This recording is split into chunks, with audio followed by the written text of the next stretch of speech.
Minority Advocacy Council. Good Monday morning, Jonesboro. This is meteorologist Tim Root with your KLEK 102.5 forecast. This stalled weather front will keep clouds, showers, and thunderstorms in the forecast, not just today and tonight, but it looks like for Tuesday and Wednesday as well.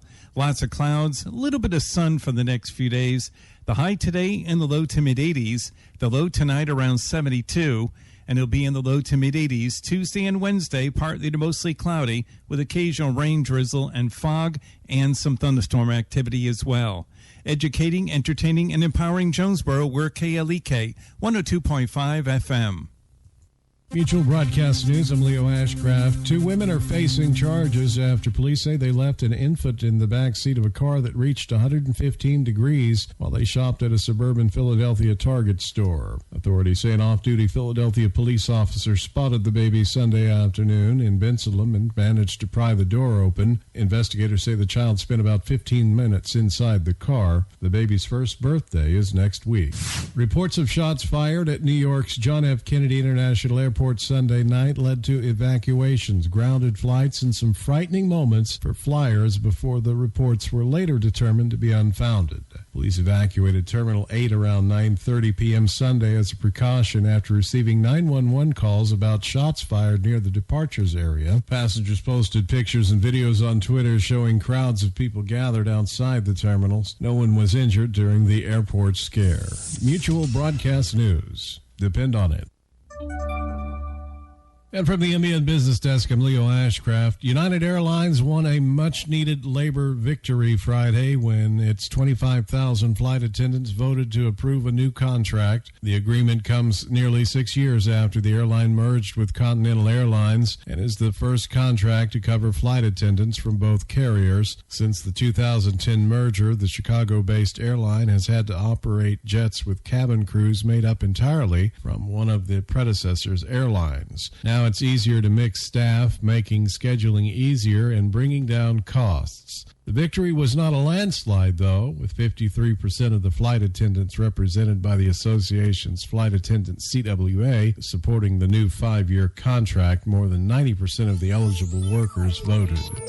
And in sports, in a lineup full of sluggers and superstars, Jonathan Shoup has had the timeliest hits for the Baltimore Orioles. He delivered again with a 3-run homer in the 9th inning Sunday when the Baltimore Orioles overcame a 6-run deficit to give the struggling San Francisco Giants another deflating loss.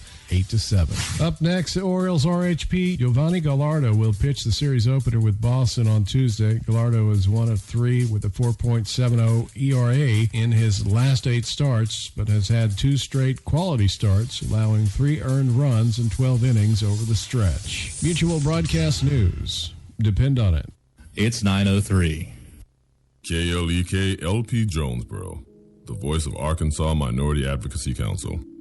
It's now time for Community Conversations, a program focusing on the people working to make the Jonesboro community a better place while offering viewpoints from all sides of the issues. The views expressed in this program are those of the participants and do not necessarily reflect the views of KLEK 102.5 FM, the voice of Arkansas Minority Advocacy Council, or our underwriters or sponsors. KLEK 102.5 FM. Good morning to you on your Monday.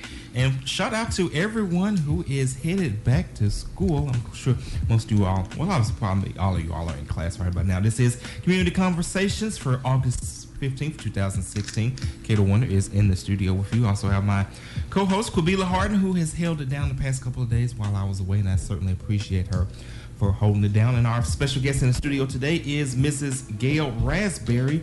She is with Arkansans for Compassionate Care, and this is a lady who I've gotten to know very well over the past few months. She calls into quite a few shows that we do. Well, she's here to talk about a cause that is very near and dear to her heart, which is medical cannabis.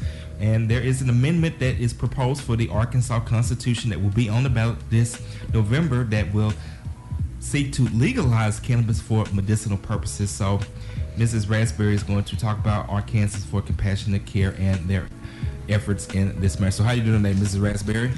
I'm doing great, and I want to thank you so much for having me on today.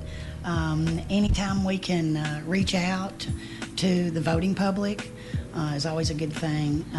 And I really appreciate your station and its dedication to bringing political issues and political candidates out for people to directly question and give them access to those candidates to put forth questions to them. And it's very important that we be involved in our election process. And that's certainly what we do. And of course, as always, Kayla Kay, the voice of Arkansas Minority Advocacy Council, we do not endorse nor support any candidate nor issue. However, we do provide the platform for all sides to tell the story. So let's go ahead and get started. The first thing is let's kind of get some things clarified. There are actually two amendments to the proposed Constitution. Well, let me clear up some misunderstandings right off the bat. First of all, our campaign is the campaign that was on the ballot in 2012. We narrowly missed passing that by less than 2%. So it's pretty evident that people understand the beneficial medical use of cannabis. We tried again in 2014 to make ballot, and we weren't successful in doing that. But it did provide us some time to build a team that was able to put forth just a magnificent, a nationally recognized volunteer-based campaign where we were able to procure the signatures for our petitions and turn in early prior to the deadline, and we had enough signatures on our first turn-in to be on the ballot. I believe that shows overwhelming support. The number of volunteers that we had for our campaign and the number of signatures that we were able to obtain in that length of time really shows that the evidence is out there and people support this. The problem, people get confused. There's so much misinformation, even in the mainstream media, that our petition, our initiative is the only one that has been validated for the November ballot. There was a full legal team out there that didn't turn their signatures in because they didn't have enough. And as of February, a newly approved initiative by an attorney out of Little Rock has been collecting signatures. They've really muddied the waters because people are confused. Our petition is already turned in. We're already validated for the ballot, and we're just waiting on our issue number. The other campaign has still been out there collecting signatures. They turned in enough at the initial deadline to get the 30-day extension, and that provided them extra time. And there is a good possibility that it will be on the ballot, but it is not certified by the Secretary of State as of yet. They haven't quite reached that 30-day extension period. So once they meet that deadline and turn them in, then we'll know whether or not they're going to be on the ballot with us. Okay. Well, still, for the listeners out there, explain the language of what you all are proposing so that when voters go to the polls and make their decision, either way, they'll know for sure what they're voting on. It's very important that they know. Our initiative is would be run by the health department. It would start off with approximately 38 care centers statewide. Those would be not-for-profits. The tax proceeds would roll back to pay for the program, so it doesn't require any funding of any kind. It will totally support itself. And also the tax proceeds, in addition to operating the program, will provide a sliding fee scale for low-income patients to receive that medicine based on their income, because it won't be covered by any kind of insurance. And when you have a child with epilepsy or a cancer patient that is using the oil extract of the plant, that requires a lot of raw material. And so, it's going to be cost prohibitive for a lot of people. They won't be able to afford it if they can't have some kind of fee scale based on their income. And that's what our tax money will fund, is paying for the program and for that sliding fee scale. Additionally, there's widespread support for it. And so we just want to make sure that everybody understands that this program won't have to be funded by anybody. And it'll help those low-income patients. If you have a child with epilepsy that requires that oil every day, and if you can't afford to give it to them, what good is that program? So we want to make sure people are paying attention to the differences between the two campaigns if the other one should make ballot, because it will not protect as many patients as ours will. Do you have a copy of the text of the proposed amendment? Our opponents? No, of yours. Do you have the actual text of what the amendment will say on the ballot? Our initiative is and has been available for public view on our website at www.arcompassion.com. You can I'm going to pull it up and read that for the in listeners. its entirety. Run by the health department. And what's their website again?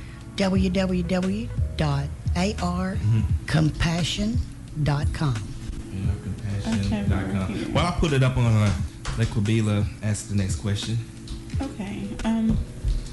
As you were talking, I was thinking there are some people that may say, and again, like the station is not for or against, just there's some people may say, okay, why cannabis? You know, if yes, it is a natural product, but there are other natural holistic products as well. So, you know, what is your argument for? And I've had a conversation with a doctor, and the reason most doctors don't push natural treatments is because they can't. The big farms can't profit off of it. So, yeah. I mean, how do you argue? How do you?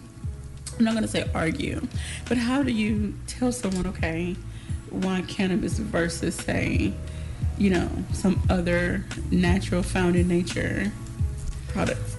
Well, all medicines are plant-based. Okay. Originally. You know, they've found ways to synthetically produce them. Okay. They've found ways to profit from those synthetic versions of them. But you know, when you go back to your diet and what you put into your body, if it's synthetic, you know, it doesn't work as well as a natural plant-based product. Those products aren't cure-alls, you know, but aspirin originated from willow. Everybody knows you can cut a branch off a willow tree and soak it in some water and drink it and get rid of a headache because it's aspirin. But so why not be able to use that? Okay. The only, you know, when you go back to Prohibition, it was all based on lies. Okay. Just complete and total lies, manipulation, racism even, just very significant. To me, that alone warrants re-looking at Prohibition in that way.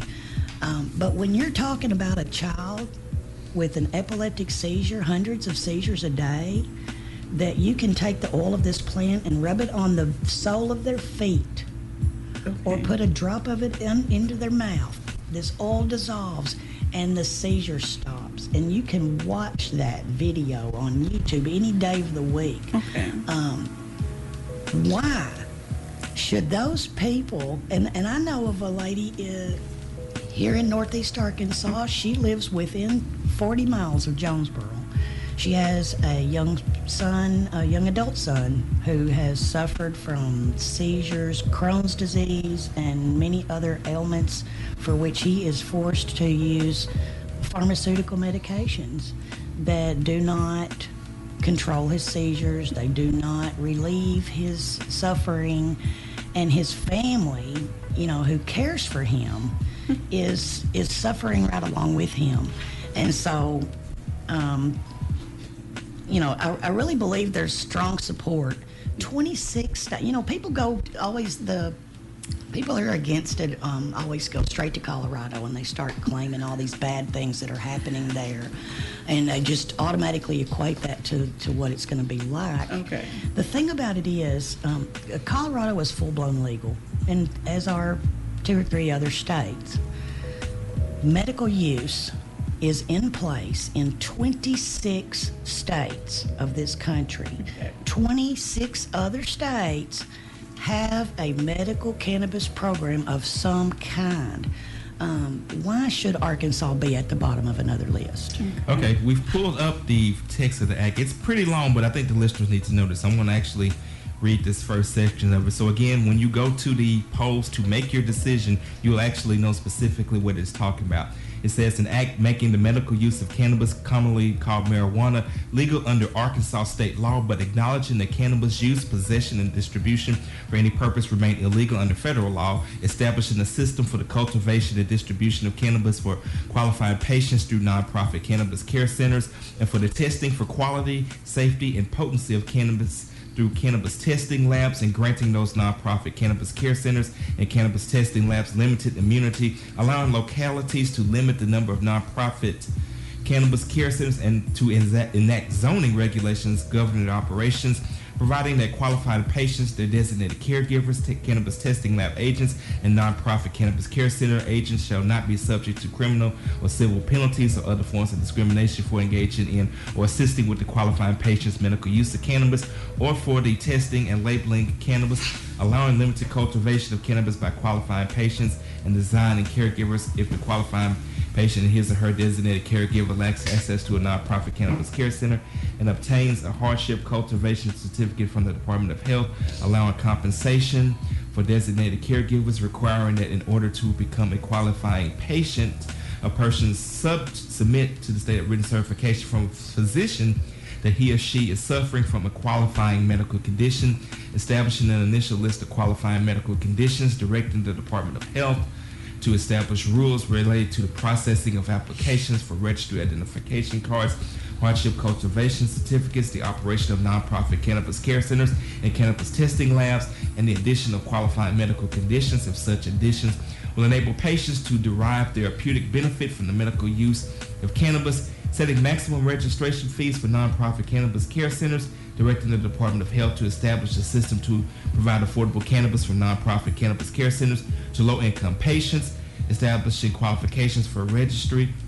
identification cards, establishing qualifications for hardship cultivation certificates, establishing standards to ensure that qualifying patient and designated caregiver registration information is treated as confidential, directing the Department of Health to provide the legislature annual qualitative reports about the medical cannabis program, setting certain limitations on the use of medical cannabis by qualified patients, establishing an affirmative defense for the medical use of cannabis, establishing registration operation requirements for nonprofit cannabis. Oops, lost my place. It's a long one. Nonprofit cannabis care centers.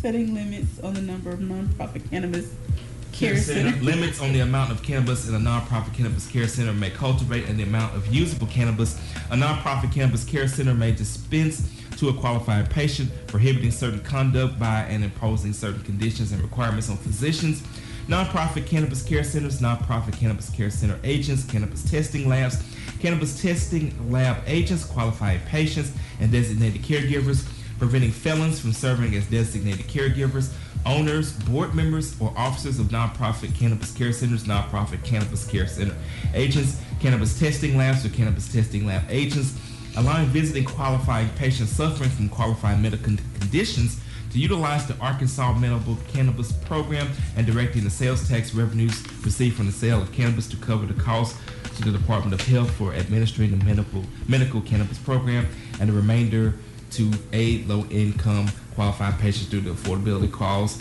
And in parentheses says an act to establish the Arkansas Medical Cannabis Act, and I think I've done enough reading for right now.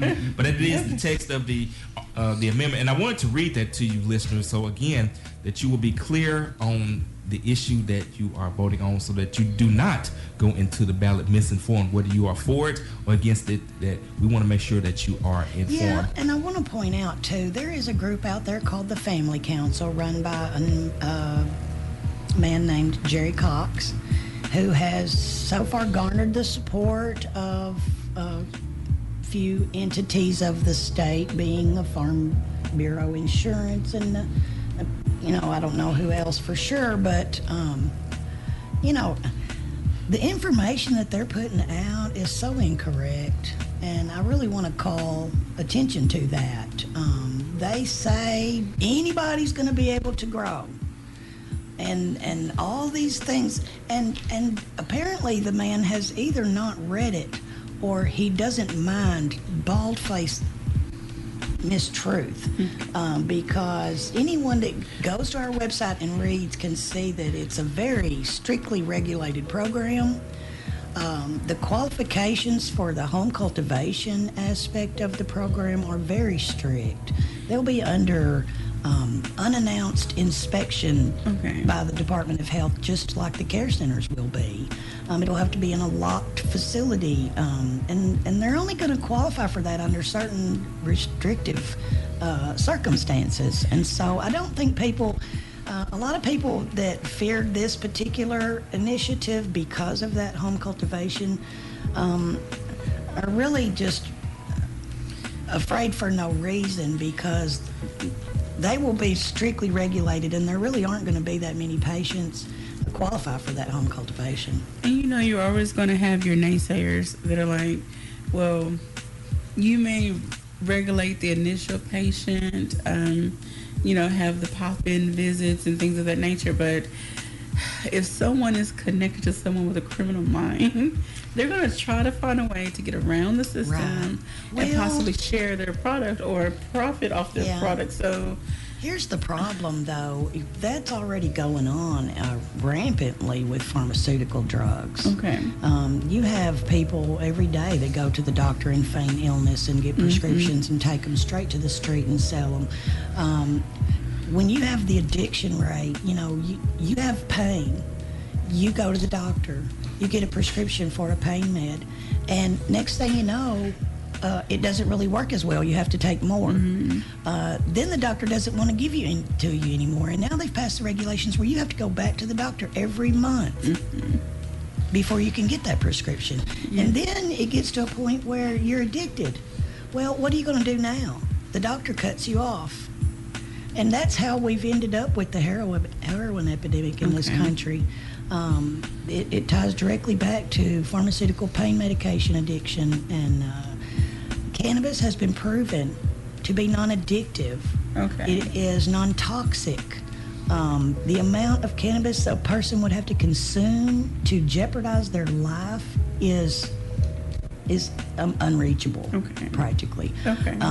And so you have to have an alternative for people who are suffering from chronic pain. So many people out there work so hard and so many hours, and they put their bodies through misery and end up a few years later, 10 or 15 years later, with a back injury, their shoulders messed up, they can't have surgery, or whatever the reason, they end up on pain medications. That's not even talking about the number of cancer patients that could be helped with their chemo and radiation, the number of epileptic patients that could be helped, the number of multiple sclerosis and debilitating illnesses. There's no excuse for us not to provide for them. One of the differences, though, between us and the potential competitor this fall is going to be that, number one, he doesn't cover anywhere near as many conditions as we do.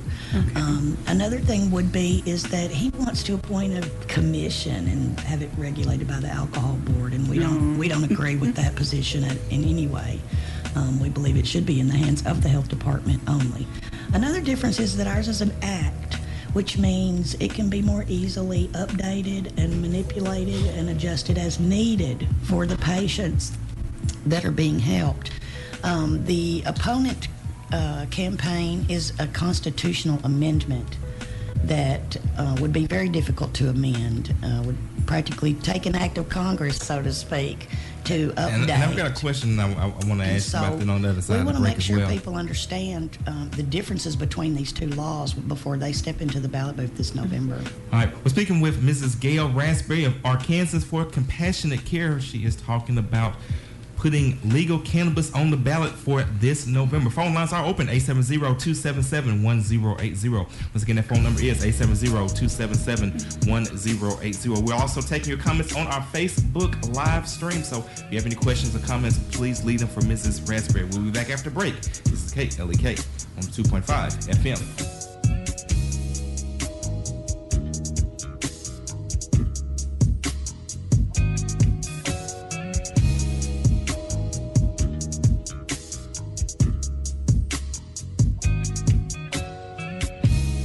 You're listening to Community Conversations on KLEK 102.5 FM.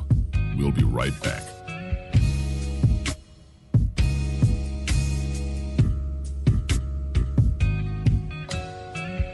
And now back to Community Conversations on KLEK 102.5 FM. And we're back on Community Conversations. Kato Wonder is in the studio with you, along with Kabila Harden and Mrs. Gail Rasberry of Arkansans for Compassionate Care. She is in the studio with us this morning.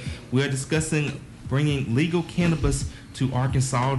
Her and her group has certified a potential act on the ballot for November, and that kind of it's not potential, it's going to be there. We just don't have our issue number yet. We're waiting on our issue number, so we want to make sure everybody's paying attention over the course of the next 2 or 3 weeks, because once all the other campaigns they gave us, this I want to be sure all of your listeners know that there was a mistake out of the Secretary of State's office where they purged a lot of registered voters.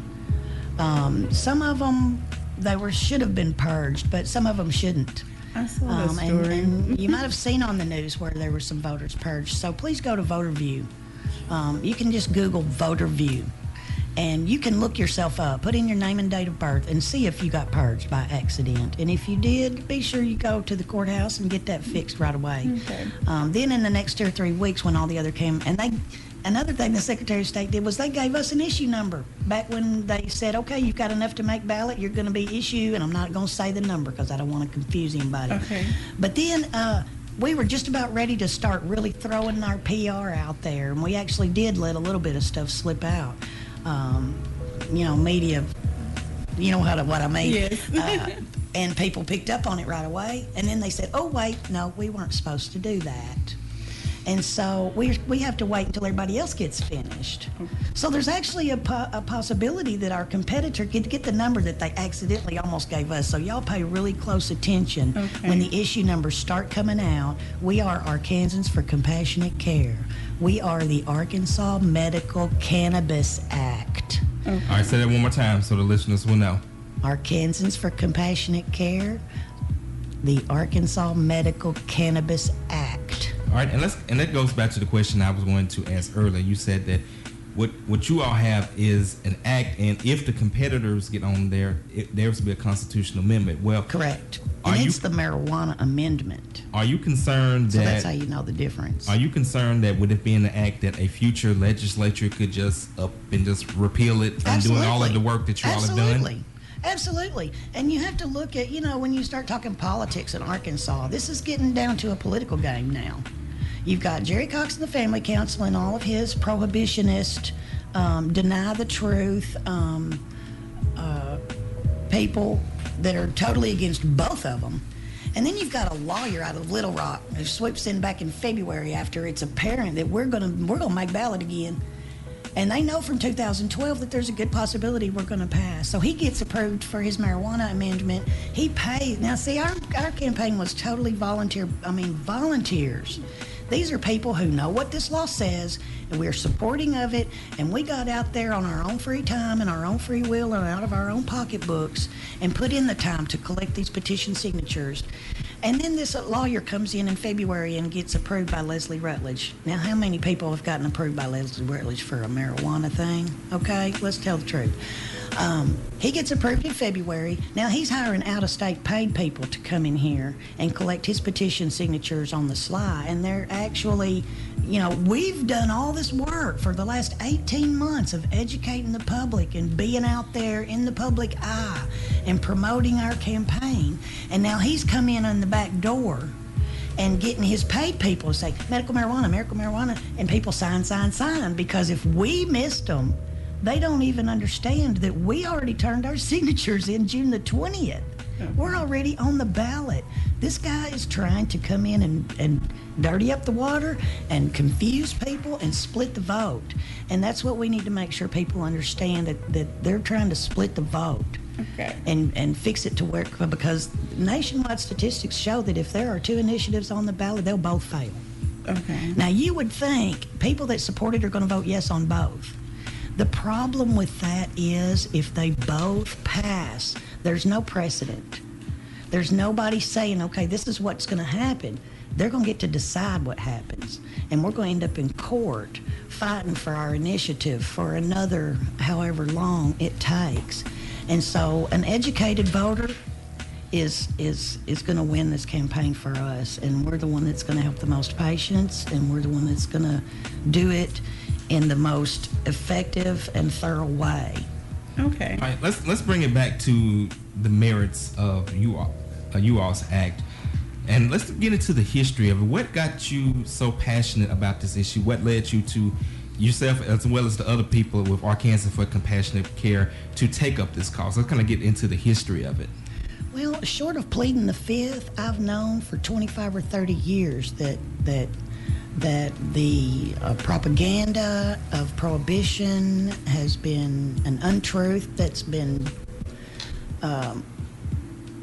the cause of the destruction of a lot of lives in this country over the years. Anybody that's seen those newspaper clips from 1949 where it said that the marijuana leaf could help epilepsy. Anybody that saw the people with their cans of joints, rolled joints, because back in the 70s they had a study going with these medical patients, and when it didn't show that it harmed them, they stopped the study and tried to bury the results. And these patients went back and sued in court and won. The federal government's been growing cannabis, and our campaign refuses to use the slang term for this plant that it's cannabis. University of Mississippi's been growing cannabis and supplying these patients with cannabis through their court-ordered settlement. Okay.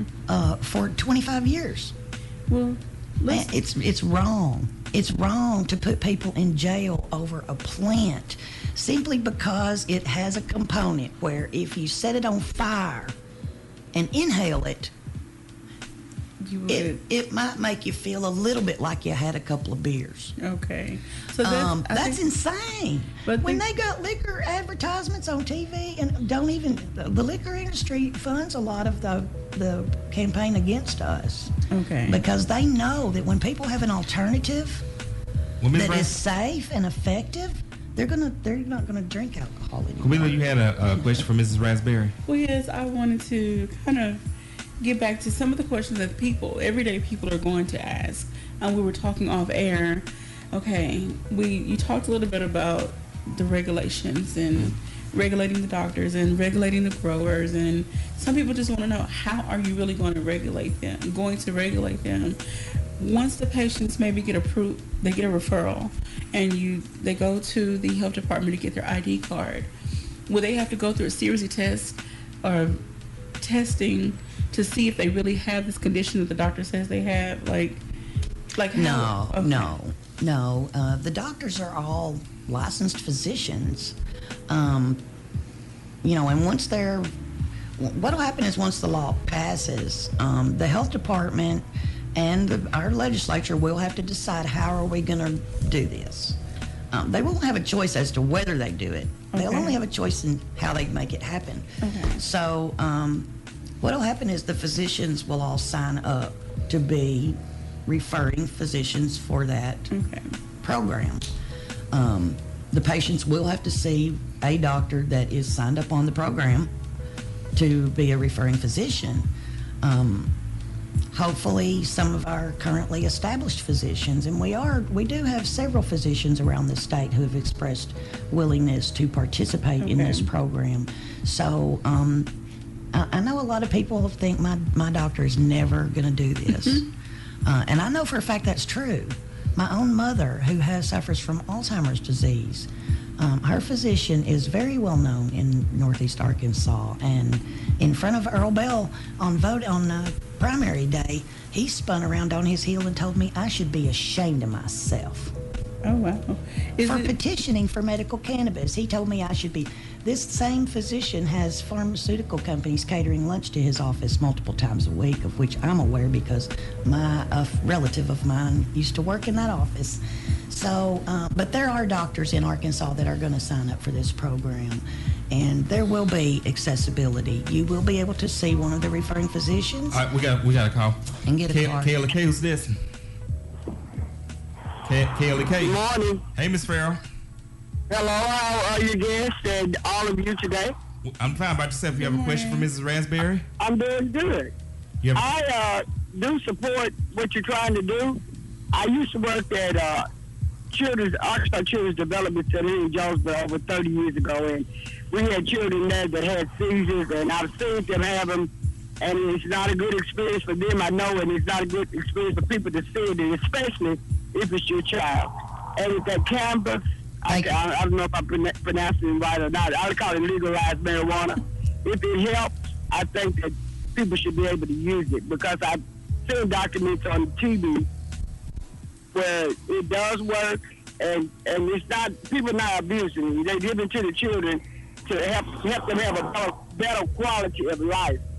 And if it can get passed, and I hope it does, for the people that need it. And I support it. Thank you. Thank you. Thank you for the call, Mrs. Farrell. I have another question. You know, there's a lot of stigma about, consuming the cannabis and getting, like you said, that high, happy feeling. How do you dispel some of those myths? Or what do you say to people that think it's addictive or think they're going to just walk around being in a zombie-like state or, Well, when you look at society as a whole that sanctions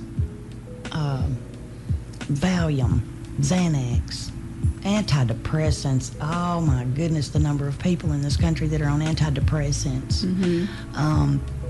THC is a very small component of the cannabis plant. There are hundreds of cannabinoids in this plant that are medically beneficial. Once they started being medically used in other states and other countries, guess what? Israel is one of the leading countries in this world doing cannabinoid research. They use it in the hospitals there. Patients go down the hall where the cannabis is heated and the vapor goes up into a balloon and they inhale it in the hospital because it's the fastest and most effective way to get it in, and it starts working immediately. And so, but when you have alcohol and all these pharmaceuticals that are out there to help people feel better, to make them happy, to give them a sense of euphoria, why is this one thing not okay? Why are all these other things okay and this one thing is not okay? And I really think that as the medical use expands and they nationally, Sanjay Gupta is the leading medical correspondent for CNN News, and he has done a complete about-face on medical cannabis. He was originally against the use of it because the only research he had seen was out of the government who wanted to prove harmfulness. Okay. We're speaking with Mrs. Gail Rasberry of Arkansas for Compassionate Care. Phone lines are open at 870-277-1080. Once again, that phone number is 870-277-1080. We're also taking your questions and comments on our live stream, and we have a Facebook shout out to Mr. Stan Morris. He says, thank you for live streaming this. This is a wonderful service to the community. I do want to ask another question. I know we're not even hitting some of the talking points on the paper, but on your website it listed several benefits. So tell the listeners and the viewers, okay, this is why I agree with this. Tell them some of the benefits of using the medical cannabis. Well, there are 56 medical conditions covered on our initiative. Are you listed on the website? Yes, they are. are. Give them that website again if anybody wants to get more information. That is www.arcompassion.com. That's ARCOMPASSION. arcompassion.com is the website. Right. And then what link? I was looking for the list of. Well, it would be under READ, the AMCA, and I believe it is listed in. Well, I have it pulled up. You can just scroll down and you'll see the big long list of conditions that are covered. Okay.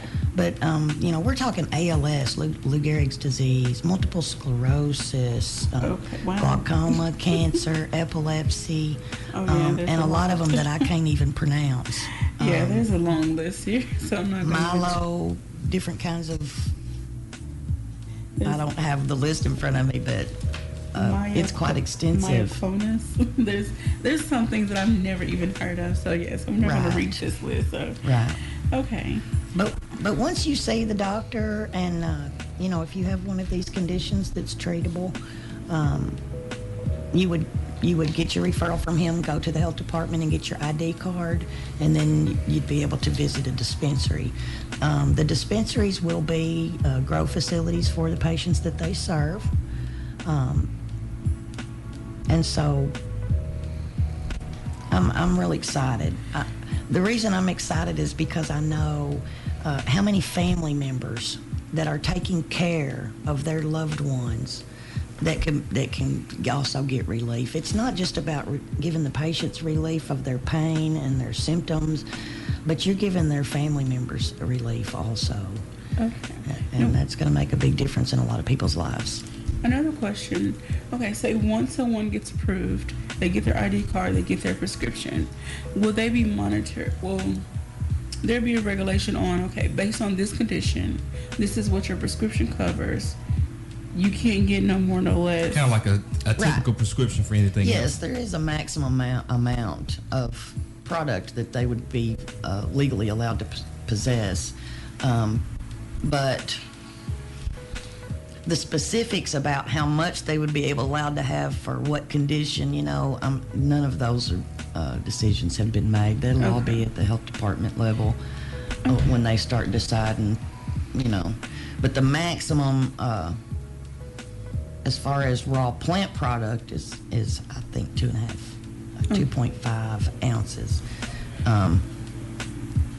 That amount would make a few grams of the oil if somebody was making their own oil. All right, Mrs. Rasberry, I want to ask this question.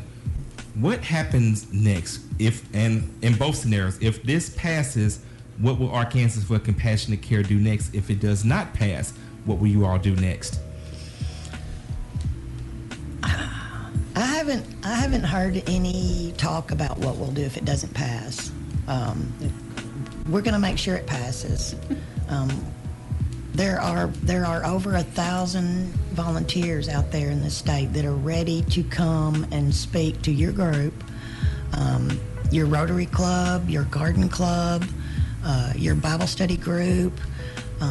You can feel free to contact our campaign, and someone will come directly to your group and answer your questions. And but this, with 26 states, there's not any reason for it not to happen here. I believe the support is overwhelming. I don't believe it's going to be a matter of whether or not it passes. I believe it's going to be a matter of which one passes. And we can only depend on an educated voter to make sure that the best program is the one that is overwhelmingly voted in,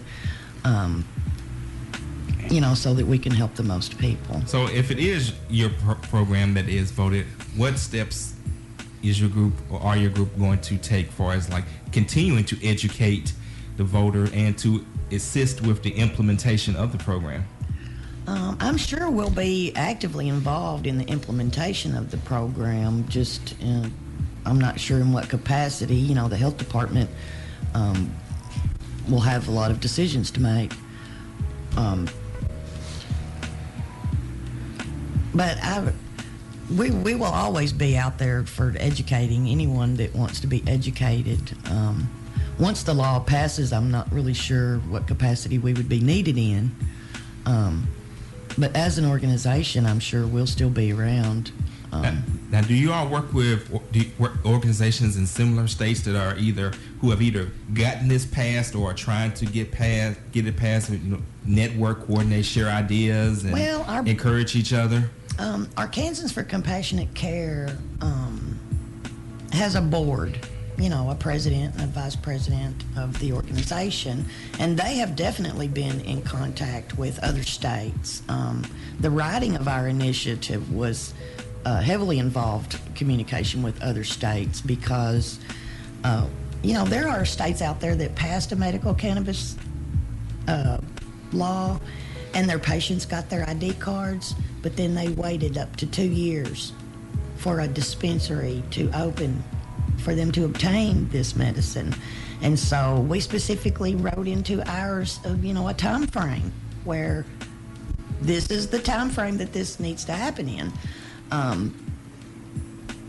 So ours has been written to stop a lot of problems that happened in other states from happening here, so that our patients aren't forced. So there's been a heavy communication with other campaigns in other states. And we'll pick that up after the break. Laws. Mm-hmm. We'll pick that up after the break. We're speaking with Mrs. Gail Rasberry of Arkansans for Compassionate Care.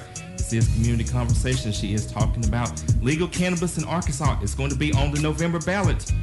Can't tell you whether to vote for it or to vote against it, but educate yourself so that you can be an informed voter. We'll be back with more. This is KLEK 102.5 FM.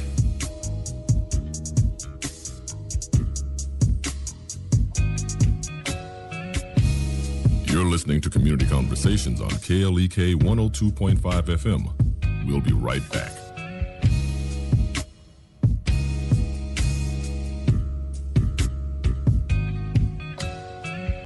And now back to Community Conversations on KLEK 102.5 FM. As for what strain would be.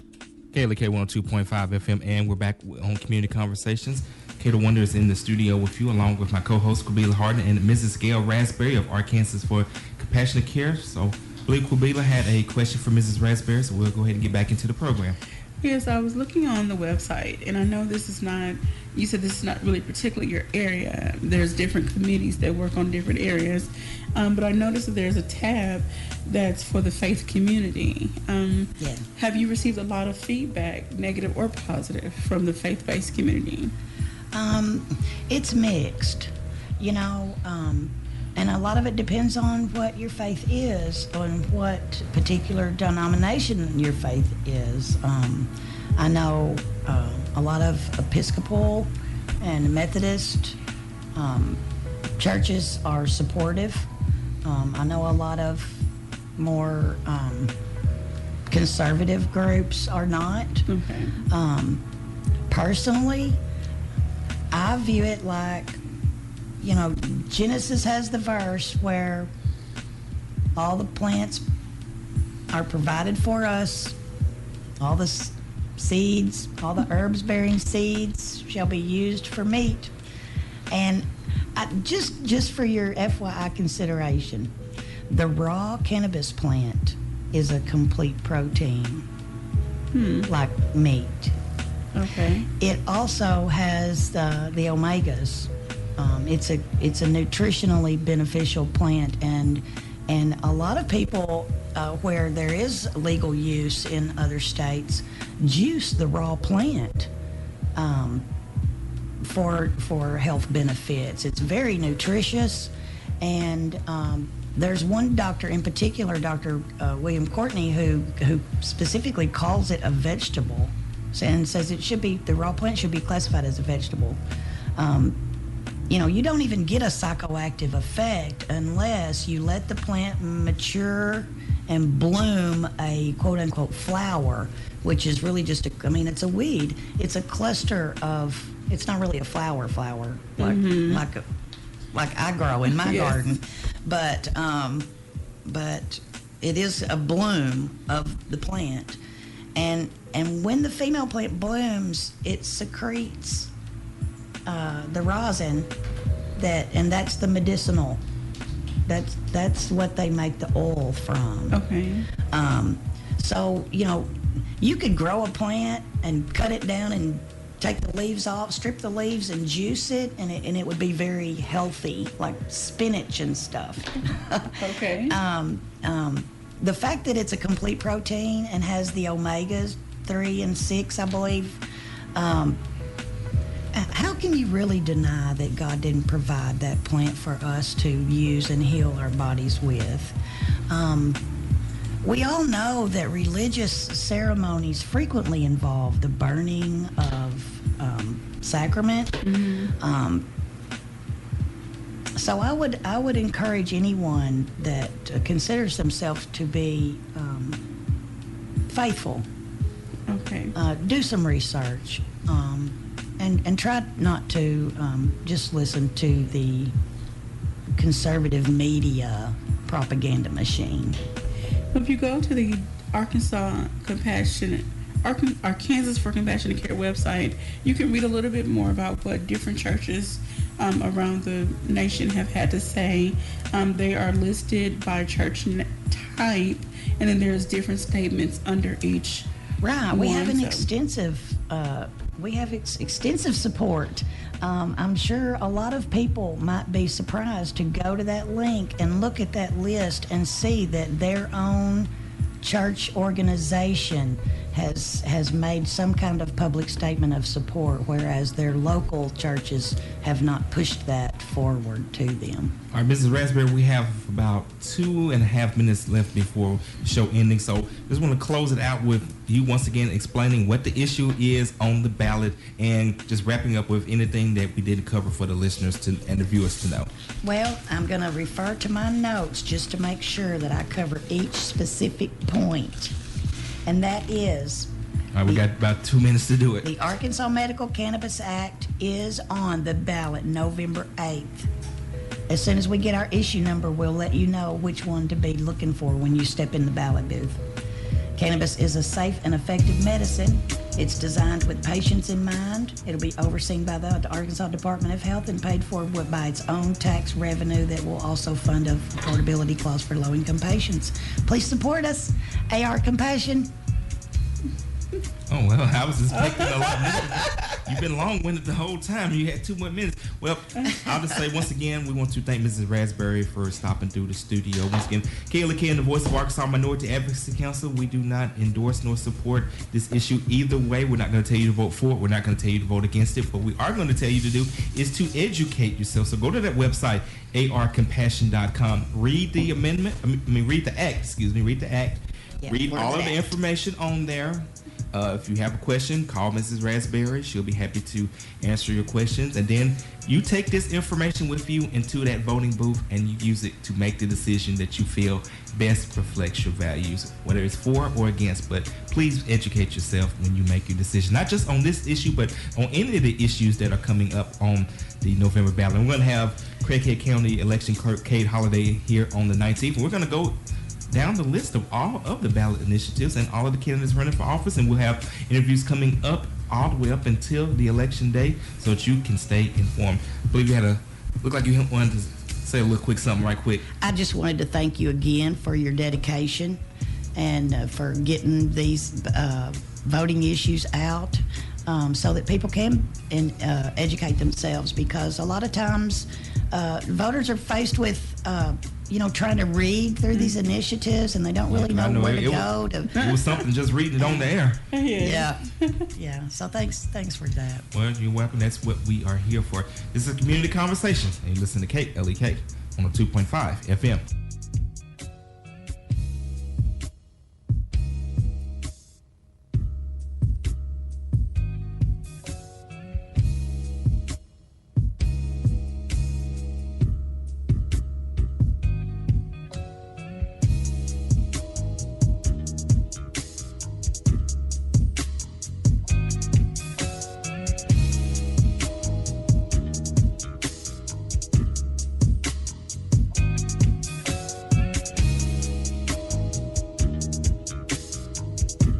Thank you for listening to Community Conversations on KLEK 102.5 FM, a program focusing on the people working to make the Jonesboro community a better place while offering viewpoints from all sides of the issues. The views expressed in this program are those of the participants and do not necessarily reflect the views of KLEK 102.5 FM, the voice of Arkansas Minority Advocacy Council, or our underwriters or sponsors.